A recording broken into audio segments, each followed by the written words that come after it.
جو ہے سورت کا نام النساء ہے، اور اگر اس کے موضوعات پہ غور کریں گے تو ہمیں پتہ چلے گا کہ اس میں اطاعت کا بھی ذکر ہے بہت، تو عورتوں کی اور اطاعت کا کیا ریلیشن ہے یہ ہمیں تھوڑا سا نظر آ رہا ہے انشاءاللہ تعالیٰ. چھوٹی چھوٹی سے بہت چھوٹے سے سوالات ہیں، آپ لوگ انشاءاللہ تعالیٰ اپنے کمپیوٹر کے سامنے آ جائیں، مجھے بہت تیزی کے ساتھ آپ کے چھوٹے چھوٹے سے جوابات چاہیے ہیں، آپ کا پارٹیسپیشن ہے. اور اس سے پہلے سسٹر خالدہ نے مجھے میسج دیا تھا کہ آپ کو 15 منٹس اس لیکچر کا ہوم ورک میں کے طور پر سننا ہوگا، تو انشاءاللہ میں اس کو گروپ میں بھی فالو اپ کر لوں گی، لیکن یہ میسج میں ابھی آپ کے لیے پاس آن کر دوں کہ لاسٹ 15 منٹ آپ کو اس لیکچر کے سننے ہوں گے، آڈیو بھی بھیج دی جائے گی انشاءاللہ تعالیٰ. تو تیار ہیں آپ لوگ؟ کی بورڈ پہ آپ کے ہاتھ ہیں؟ مجھے ریسپانسز آگے بڑھتے ہوئے نظر نہیں آ رہے بالکل بھی، آپ لوگ بتائیں مجھے. جی انشاءاللہ. تو سب لوگ پلیز سامنے آ جائیں، بہت چھوٹے سے جوابات ہیں، بہت آسان سے سوالات سامنے رکھیں تاکہ آپ کی پارٹیسپیشن دیکھی جائے.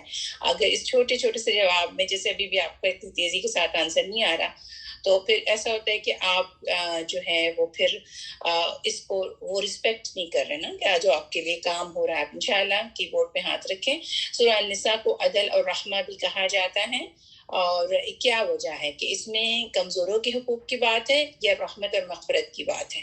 آپ لوگ بتائیے گا، 1 یا 2؟ چلیں آپ یہ بتا دیں جلدی سے. کمزوروں کی حقوق کی بات ہے جی، لیکن رسپانسز بہت سلو ہیں. ٹھیک ہے، اب یہاں پہ دیکھیے عقل مند ہونا ڈیش علم ہے، پورا یا آدھا، 1 یا 2؟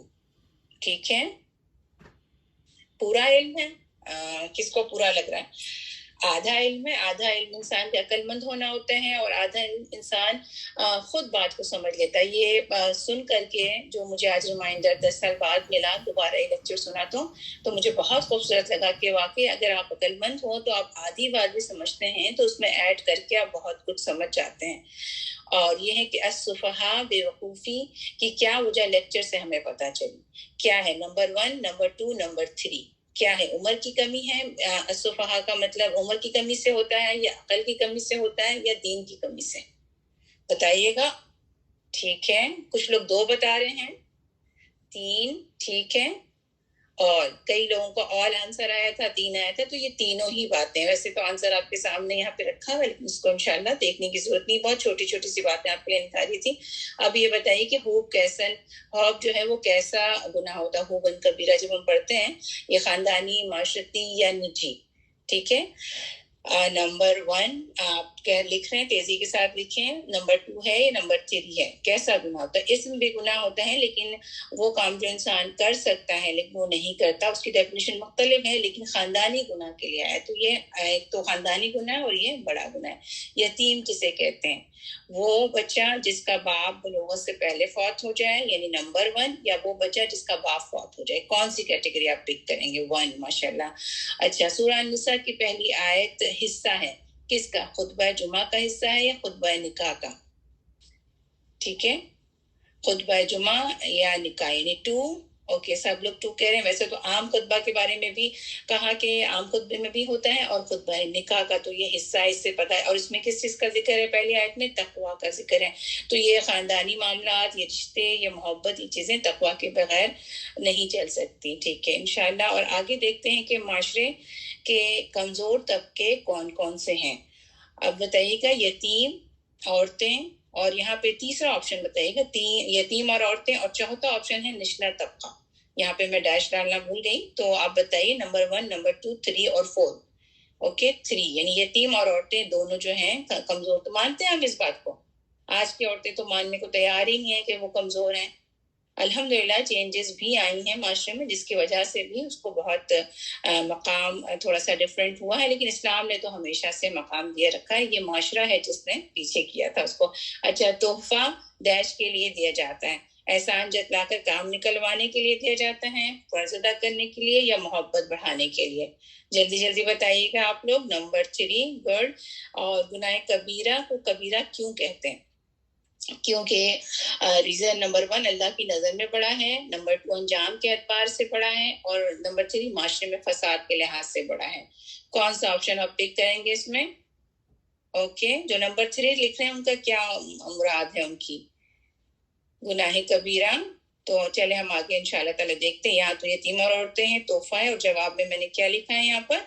آپ دیکھیں آپ کے جواب سے تھوڑا سا میچ نہیں ہو رہا. گناہ کبیرہ اصل میں اللہ کی نظر میں بھی بڑا ہوتا ہے, ٹھیک ہے نا, کہ یہ نہ دیکھو کہ گناہ کیسا, یہ دیکھو کس کی نظر میں.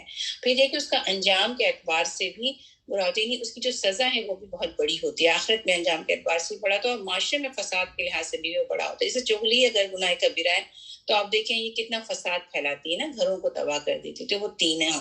اوکے, اب یہاں پر دیکھیں کہ تھوڑا سا یتیم کے مال میں اپنا مال ملانا, کہ اپنا کمتر مال اس کے اعلیٰ مال سے تبدیل ہو جائے, یہ کیسا ہے, کیا ہے یہ, اس کی اجازت ہے, رخصت ہے, جائز ہے, گناہ ہے, کیا ہے؟ ٹھیک ہے, گناہ ہے. ٹھیک ہے, آپ نے لکھا گناہ. چلے انشاءاللہ تعالیٰ. اور یہ کہ یتیم کے حوالے سے سب سے پہلے صرف یہ بات بتائیں کہ یتیم جو ہوتا ہے کہ وہ آپ کے پاس آتا کیسے ہے, کیا آپ کسی ادارے سے لے کر کے آتے ہیں یتیم کو؟ ٹھیک ہے, ابھی یہ والی سلائیڈ نہ دیکھیے گا, آپ اس یتیم پہ بات کریں کہ آپ کہاں سے لے کر کے آتے ہیں. ٹھیک ہے, یتیم کو کسی ادارے سے لے کر آتے ہیں, خاندان کا حصہ ہوتا ہے. بالکل آپ نے صحیح کہا, آپ ہی کے بیچ میں سے کسی میل ممبر کا جو انتقال ہو جاتا ہے اور پھر وہ بچہ آپ کی ذمہ داری بن جاتا ہے. تو ایسی صورت میں کیا ہر آدمی یتیم کی ذمہ داری قبول کرنے کے لیے تیار ہو جاتا ہے؟ کبھی اگر مرد تیار ہو, یعنی اگر بھائی تیار ہو تو پھر بھابھیوں کا رویہ ہمارے معاشرے میں کیسا ہوتا ہے؟ کبھی اگر بہن رکھنا چاہتی ہے تو پھر بہنوئی کے ساتھ کیا مسئلے رہتے ہیں؟ تو یہ جو ہے اول تو ہر ایک تیار نہیں ہوتا ہے, لیکن پھر اگر کوئی تیار ہوتا ہے تو پھر یہاں پر جو ہے وہ اس گھر کا حصہ بنتا ہے. اس کے مال کے حوالے سے بھی ہم نے پڑھا ہے انشاءاللہ. اس میں ایک سوال جو کہ ہوم ورک میں بھی ہے تو میں اس کو چھوڑ دیتی ہوں. مہر کے حوالے سے ہم تھوڑی سی بات دیکھ لیتے ہیں. سب سے پہلے تو آپ مجھے بتائیں کہ مہر کیا ہے. جوابات یہاں پہ تھوڑے بہت کہیں نہ کہیں ہیں. مہر اصل میں ہے کیا؟ ٹھیک ہے, آپ فریضہ ہے, بالکل ٹھیک. عورت کا حق ہے, بالکل ٹھیک, یہ بھی آپ صحیح لکھ رہے ہیں. عورت کا حق ہے, فریضہ ہے. اور کیا چیز ہے آپ یہاں پہ دیکھیے گا, یہ بھی دیکھیے کہ کیا ہے, ٹوکن منی ہے. اور یہ جو ہے جی حق ہے, فریضہ, آپ سب صحیح لکھ رہے ہیں. ٹوکن منی بھی ہے, اور یہ ہے کہ شوہر کے صدق اور وفا کا ہے کہ آئندہ بھی وہ ذمہ داری اٹھائے گا.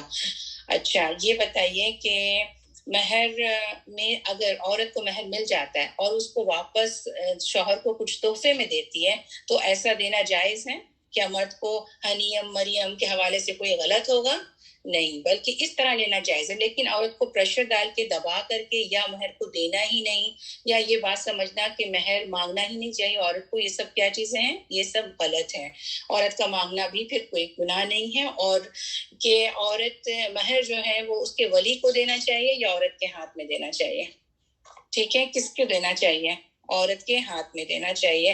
اچھا, یہ بتائیے کہ اچھا مہر کتنا ہو سکتا ہے, کتنا مہر فرض ہے نا, کتنا ہو سکتا ہے عورت کا مہر بتائیے گا؟ ٹھیک ہے,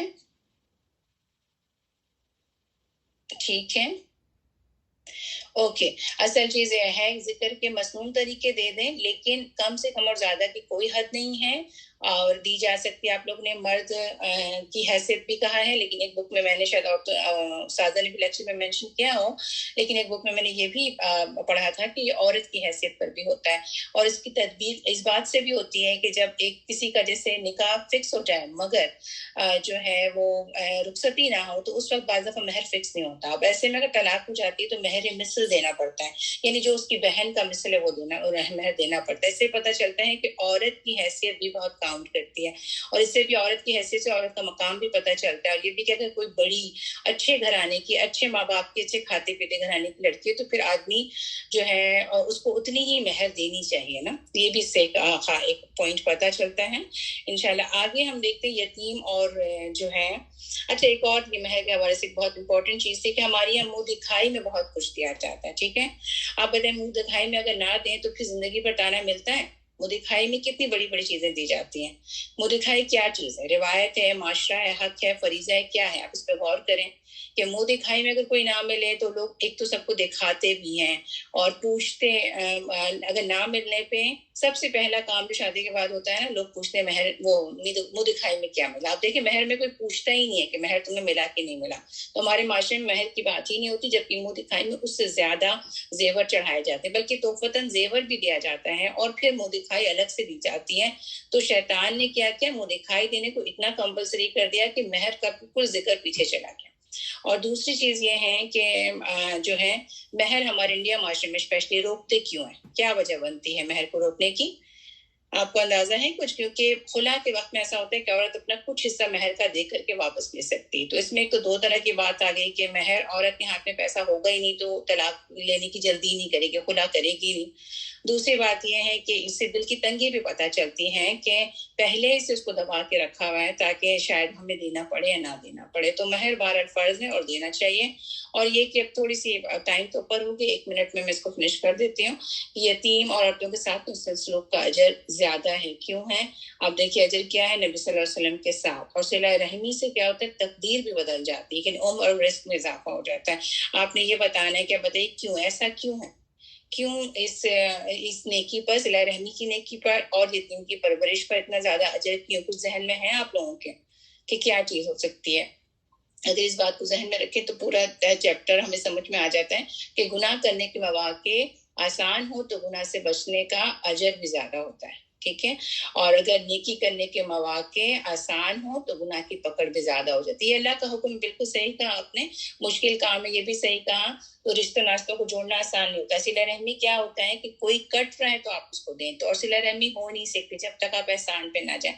اسی طرح اگر دو مزاج والے ہسبینڈ اینڈ وائف ہیں اور ایک دوسرے سے اختلاف رکھتے ہیں مگر اس کے باوجود وہ جڑے ایک رشتے میں بندھے رہیں گے تو تقویٰ اور احسان ہی ہوگا جو ان کو جوڑتا ہے.